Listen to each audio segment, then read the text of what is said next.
顶美的脸值多少 money？ 或者换个说法吧，就是你花5万块钱可以买个弯，对不对？同样的钱，你能泡到几个顶美？一个两个，还是说一个都泡不到啊？那我再说个数，同样是买一个爱马仕的数，强男呢可能这个数啊能泡到10个甚至20个顶美，而且这些顶美还会为了他去争风吃醋啊。所以今天我要说的内容呢，其实就是比较有东西啊，就是所有想追顶美的、追不到顶美的，或者说曾经被顶美背刺过的，那你们都要给我认真听。凭什么你为了哄他开心抠破了脑袋，他却把脑袋主动埋向了强男的怀抱里去贴啊？那就是因为你不懂顶美该怎么去使用，你不知道顶美的颜值是可以变现的。在强男的眼里啊，顶美就跟一杯红酒、一根雪茄是一样的，都是可消费的资源啊！你也不要觉得我在什么物化顶美，焦哥从来不做这种事儿啊！你们想一想，为什么顶美在面对贵男的时候开口就是什么？你先给我转个账，你先给我买个包啊！闭口就是什么？你先给我买辆车，咱们再怎么样，见家长什么之类的，对吧？因为一个女人，她花了几十甚至上百个 W， 她去做医美，她3番4次的躺在手术台上挨刀子，其实她就已经把自己当成了一个可以定价的商品了啊！甚至她会觉得像是在雕刻一件艺术品一样，在雕刻自己。她挨的每一刀都会让她觉得她自己的价格是在翻番的啊！从进手术室的那一刻，她就已经想清楚了，她想要的是什么。而且这些顶美的朋友圈啊，永远都是什么各种名牌，对吧？啊，各种豪车，各种高端场所。那这些其实就是在告诉所有的男人，我的生活成本是这样的。如果你达不到这个标准，就不要浪费彼此的时间啊。所以你就会发现什么？为什么大部分的顶美他们反而是单身的呢？因为他在等一条能吃一辈子的大鱼。对他来说，时间成本是可以量化的啊。他宁愿多等几年，他也一定要等到那个能够征服他的男人。而且啊，对于很多美女来说啊，一个男人如果无法给她带来足够高的回报啊，她就会觉得跟那个男人在一起，她是在自我贬值。你可能会说，难道这样的女人就没有真爱吗？有，对于他们来讲，真爱是一定有的，但真爱在他们那儿只建立在势均力敌的基础上。你的价值、你的认知、你的潜力，你要对应得上她的美貌、她的野心以及她的谋划。如果你在某一个方面棋差一招，那他就会觉得你在占他的便宜。当你觉得你想用真心去感动他的时候，他只会觉得你想用廉价的感情去骗他 sleep 啊！到底什么样的男人能够征服这种野心很大的顶美？首先，绝对不是那种什么看到美女就挪不开腿的那种男人。能拿下顶美的男人，基本上都有3个共性。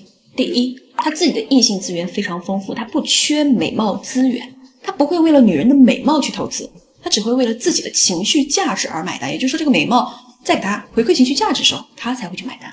这种强主体性的男人，他才是顶美心里的一个天才啊！钱只会流向不缺钱的人，这个逻辑适用于任何事情。美女也只会聚集于不缺美女的男人啊。第二，他能提供的不只是钱啊，而是资源和机会。顶美啊，其实都有一个优点，那就是他们的目光永远不会局限于眼前，他不会为了眼前的几张票子就委身，他从始至终的目标都是在自我提升和跃迁。所以只要你能带给他优质的资源，比如说一次高端的聚会啊，一个高净值的圈子啊，或者说是一些认知层面的一些开拓，那他就会异常的主动，知道吧？啊，第三，能征服顶美的男人呢，他一定是非常懂得分寸的，他是永远不可能围着女人去转的。之前呢，有个来找我沟通的兄弟啊，他自己呢是做投资的，他手里肯定是有部分资源的。那他当时是想追一个网红啊，然后就天天给人家什么发消息，结果对方呢，其实有时候比较礼貌的回复吧，大部分的时间呢都没有怎么理他。后来呢，我就阻止了他的所有的行为啊，让他不要去缠上这个女人。当时呢，就晒了一些跟明星大佬的一些合照。那不到半个月的时间，这个网红啊就主动的去跟这个兄弟聊天了。当时呢，正好有个外地的线下聚会，那这个女生还主动的问了这个兄弟能不能带着他一起去。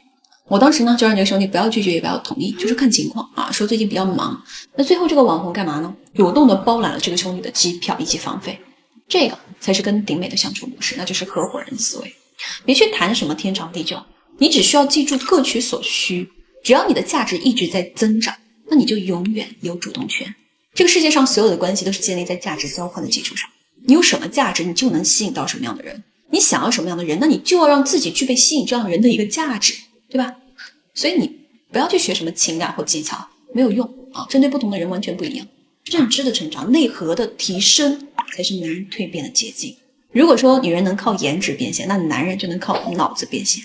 这个其实也是社会的现实，也是另外一种层面的男女平等啊。当然了，我知道今天讲的东西是比较很多人可能都悟不到啊，是比较反常规的，甚至会让一部分人觉得啊，听起来挺痛苦的，感觉自己根本就够不着啊，变不了。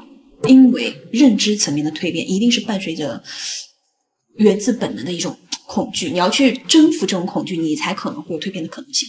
所以我不强求喜欢我的粉丝们，你们要一次性去吸收完我的所有的内容和底层核心，我更希望你们及时去复习及时去更新看我的一些所有的内容，你看的东西全了我不怕你一肚子的问题，你自然而然你就会开始不只是表面清醒，你的行为举止就会开始改变了，知道吗？而那句话，弱者才会去钻研技巧或情感，强者是人性。我是嘉哥，下期见。